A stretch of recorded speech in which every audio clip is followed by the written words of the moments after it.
Hey everyone, welcome to our self-built off-grid tiny home.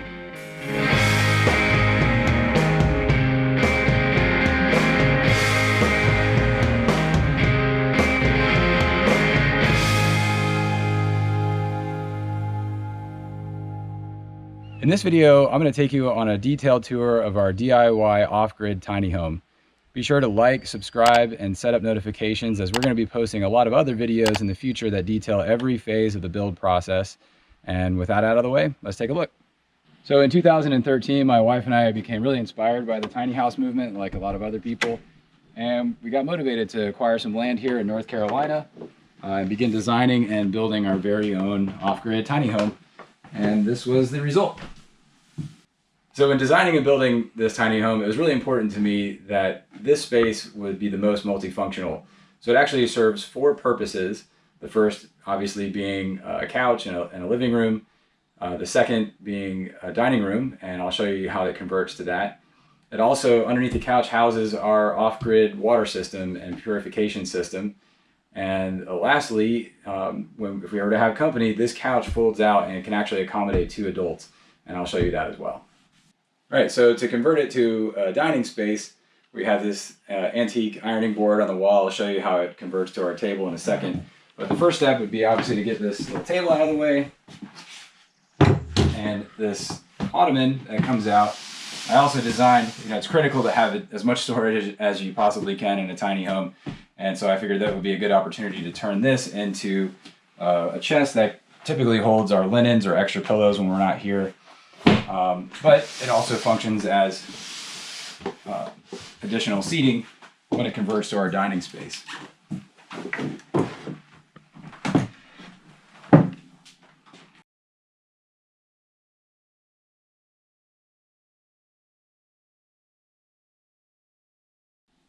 And just like that, you have seating for possibly up to 4 people to have a meal out of the elements if you desire.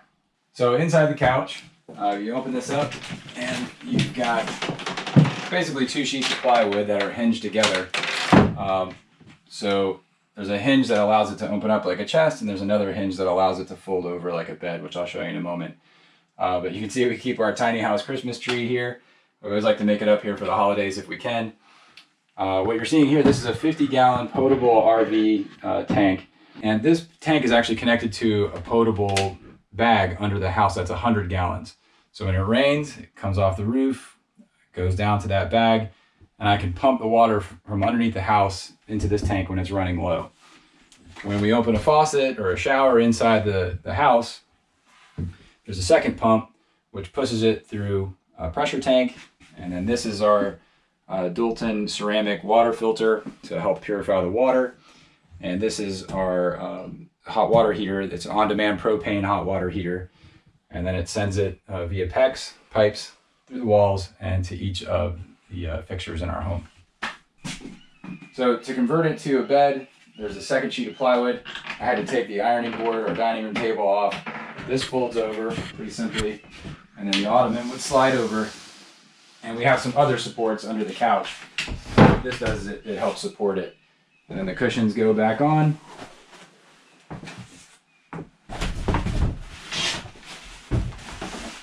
And if I'm not mistaken, I think when it's fully in its bed configuration, I think it equals out to about a full-size bed, or somewhere in between a full-size bed and a queen. I don't know, it seems like all those mattresses are sized differently depending on who you're buying it from. But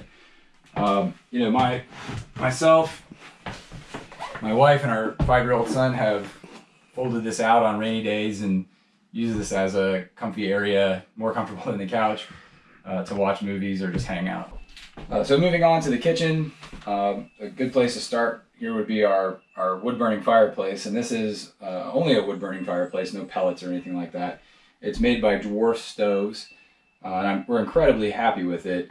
It has no problems heating the space. It actually gets really toasty here no matter how cold it is outside. And depending on the night, we may have to feed it once in the middle of the night, but generally speaking, it's worked out really well for us. Just for anyone who's curious, it's really important to know that it does have its proper clearances. We have a up-to-spec heat shield, and it does draw in air from underneath the tiny home and exhaust it obviously through the chimney. So it's a very safe and well-built fireplace. Moving on to the range, the oven. We actually bought this used. It's worked really well for us. It's just sort of your standard RV range and small oven. These ovens are okay. They do an okay job at cooking things. We find that like if you put a pizza stone in there, that helps to distribute the heat more evenly, and that's worked well for us, but we don't use it a whole lot. These are off-the-shelf cabinets from a big box store. It's really important to know though that in a tiny home you have to compensate for the wheel wells of the trailer, and I actually had to disassemble the cabinetry and modify them to fit over the wheel wells. So again, be sure to like and subscribe. We'll have a future video coming out where I discuss the details of that. We even had to modify the drawer, so it was a lot of work, but it paid off. We helped, instead of doing custom cabinets that could be really expensive, we saved a lot of money by just retrofitting some off-the-shelf ones. The countertops, I believe, are acacia wood. We installed these ourselves. We opted for a large basin sink in case the dishes pile up. It just makes cleaning them that much easier. And because we're off-grid, I installed a restaurant-style foot control that has hot and cold controls here on the bottom. And it's really important so that, if you're washing dishes, the water's just not constantly running, and it just makes it really easy to, conserve water as you're doing the dishes. This door is a, kind of classic barn door style door. Again, my wife designed this, and I built it for us. It's pretty heavy. In fact, when we transported the tiny home, we actually removed it and had it in a secondary trailer just because we're trying to reduce weight in transit. This is a 120 volt refrigerator, and we're running it off the solar through an inverter. But it's a fridge freezer combo. Been really happy with it. It's extremely energy efficient. It's been caused us no problems. The cabinets, we've seen this in other tiny homes. It's also a staircase. So again, everything in a tiny home is about multi-purpose, multifunctionality. And so this is sort of our pantry. We have all sorts of food items and things that we keep in here, and just other miscellaneous things. We have some baskets down here at the bottom for additional storage. And it's kind of more than we actually need in our tiny home. And of course it doubles as stairs. The lighting are actually 12 volt deck lights. So all the lighting in the house runs on 12 volts, again, to help maximize our potential, given that we're off grid. And so in the middle of the night, if you got to get up and use the bathroom, really easy to light your way by just flipping those on. And again, very low power consumption. All right, so moving into the bathroom, everybody's always curious about the bathroom, especially when you're off grid. They want to know how it's going to work. So the door slides away really nicely. And the vanity is just an off-the-shelf vanity from IKEA. It's just something square and small that fits really well in the space. And of course, here's the piece de resistance. The thing everybody wants to know about is the composting toilet. I actually designed and built this toilet kind of on the fly. I didn't even draw anything. I just kind of built it around a bucket. But I wanted it to also look like a toilet like most people are used to. I thought that would be pretty cool. So the way it works is really simple. Your solid waste goes into a bucket that has a composting material. In our case, we use kitty litter pellets, and they're made out of wood, and that works really well. And then your liquid waste goes down to a funnel, which goes to a septic off of our property here, off the edge of our pad where the house is. And in order to flush it, inside the toilet tank is a box with a cut down waste paper bin. And this is where we store the extra pellets to cover up your solid waste. And I know people get really freaked out about this. We did a ton of research before choosing this method of toilet. And this is not a full-time residence for us. So when we vacation here, it's more than adequate. There are not odors. It's fine. It's clean. We've had absolutely no problems with it. The reason why there's no odors is we're separating the solid and liquid waste, and so that helps keep those odors down and keep things really hygienic. So that's really key. Again, future videos, we'll talk about this in greater detail. There's a lot of resources online to help guide you towards the type of toilet in your tiny home that would work best for you. So moving on to the shower. Basic shower stall. I think what's really important, again, to highlight here is when I started building the house, before I even put the walls up, we had this shower stall just sitting on the subfloor of the house, and we actually built the house around it. So make sure when you're thinking about this, if you're going to go with an off-the-shelf shower stall, like from a big box store, you think about that. You don't want to be in a situation where your walls are up, you're dried in, and you can't get your shower stall in like you wanted to. So we actually built a house around this. We have a very low flow shower head. We can set it to as low as a half a gallon a minute, up to 1.5 gallons a minute. Again, doing everything we can to help conserve water. And then in between the shower stall and the kitchen, we had this dead space. And the obvious solution for storage here would just be, oh, well, let's put some shelves up and we can tuck things in there. But I wasn't really content with that because I felt like, well, you'd be reaching in there, you wouldn't have light getting in there, so it'd be hard to find what it is that you're looking for. So I built this very large cabinet and actually used drawer sliders to help pull this thing out. So instead of you going into the closet, you can get the closet to come out to you. We store our extra composting pellets, our towels in here. Honestly, again, we still have more room, first aid kit. We have more room for more things if we really wanted to do that. Okay, so moving upstairs, I'll show you the master loft. Upstairs, we went with it's a queen size mattress from IKEA, if I'm not mistaken. And, in terms of headspace, you're not going to be standing up and running around up here. It's really for sleeping. And everything is a give and a take in a tiny home. So for our purposes, it wasn't really important to us to have a huge, spacious loft for sleeping. You're coming up here to sleep. So it was more important for us to have the headroom downstairs. And but again, it works great, super comfortable, queen size bed, perfect for 2 adults. This cabinet here, I designed and built this so that it provides a certain level of privacy and security. If you're up here sleeping, you're not going to roll out and fall downstairs, which is always good. And it also accommodates 2 adults and their baggage, their clothing, and we often unpack our stuff and kind of check into the tiny house when we come up here for vacation. All right, so moving on to the second loft, I would be remiss if I didn't mention the guitar. This is actually a 3/4 scale guitar, so you have to have a tiny guitar for a tiny home. And this lives here, so it's always good to come up and have live music, of course, when you're on vacation, and that makes it feel much more like home. The ladder, I built this ladder, to spec for what our space required. And the second loft, again, we have a son.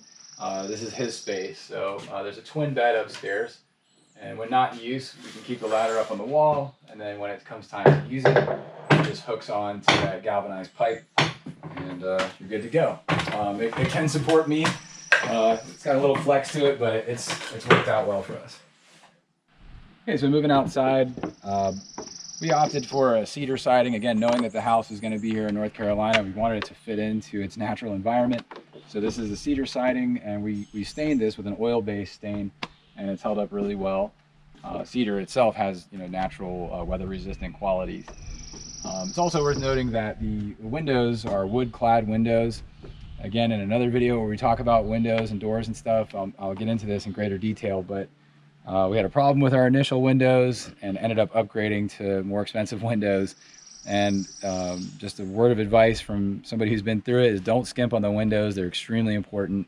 Install them correctly and make sure they're good quality. And all of them except for the bathroom are awning style windows, so they swing out from the bottom. And that's great, so that when it's even raining, we can still have the windows open and get some ventilation in the house. Touching on the off-grid water system, it all starts at the roof, and we, again, have a metal roof. I think that's probably the preferred material to have if you're going to be doing rainwater collection. So it comes off the metal roof, goes into a metal gutter, and we have a fine mesh screen across the entire gutter to help keep debris out. Once it comes across the gutter, it drops into this downspout, and then inside that housing there is another fine mesh filter to provide a second layer of protection against debris. It comes down that pipe and it goes underneath the house, and there's a 100-gallon potable bag under there. And like I mentioned earlier, when the onboard tank is running low, I can flip a switch and pump the water from the 100-gallon tank into the onboard 50-gallon tank. So when we show up here every time, we always have 150 gallons of water to use. So moving on to the off-grid solar system, I think it's really important to start out by mentioning that the solar power system that you might use for your home is going to be different from ours. It's really important to assess what your power consumption needs are going to be and build the system that's going to work for you and your family. That's what we did here. It was a huge learning process. In some elements I still don't fully understand, but again, in future videos we'll go over what our experience was in designing and building the system that's working for us. So obviously the system starts at the solar panels. Those are mounted on the roof. They're mostly south facing, which is good for us here. And it's an 800 watt array. That power comes down into this compartment. And inside we have our solar charge controller, which helps us manage our power generation. And that moves over to our battery bank. And these are 4 AGM batteries. Generally speaking, if on a full charge, they can get us through about 2 to 2.5 days, maybe 3, depending on how much power we're using inside the home. The inverter is a 1200 watt inverter, and that helps invert the power from the battery bank to our appliances like our refrigerator and any of the receptacles that we have inside the home. And this is our fuse and breaker panel. So again, all of our lights are on the DC circuits here. And again, anything on alternating current is managed by these breakers here. And then it was also really important to me that if, say we had a week where we were snowed in or there was absolutely no sun and the batteries were getting depleted, we needed a way, using a generator to top off the batteries again. So I installed a 30 amp receptacle, and there's a manual switch that I flip. So I run a propane generator, connect to this, and it will, I flip that switch, and there's that same breaker panel that has both the AC and DC fuses and breakers, has a converter in it, and it takes that power and it will top off our battery bank for us. It does it really quickly. So again, the few times that we've had to do that, it's worked really well. All right, so the last aspect of our off-grid power, of course, is our propane tanks, and these are housed in this little compartment that I built up front. And we use the propane, again, for our cooktop, our oven, and also to heat our water. There's 2, and kind of just like an RV, the 2 tanks are connected through this valve. So when one tank runs low, all we have to do is flip a switch up here, and that will switch this tank, and I can go replace the tank. It's pretty simple. And it's really important that you have a master cutoff valve as well on a system. So in case there's a leak or a problem, you can go ahead and turn the propane off really easily from both tanks, know that it's off, and remedy your issue. So that's a pretty detailed overview of the off-grid tiny home that my wife and I designed and built several years ago. It was a tremendous journey, a huge experience. It took us a couple of years to build the thing. We did not build it here on location. We actually built it in Florida and then drove it up here one day. And we'll have that documented in a future video. And I think it's really important, if this is something that you're thinking about doing or starting out on, that you have as much information as possible, particularly from somebody who's been through it. So again, please like and subscribe.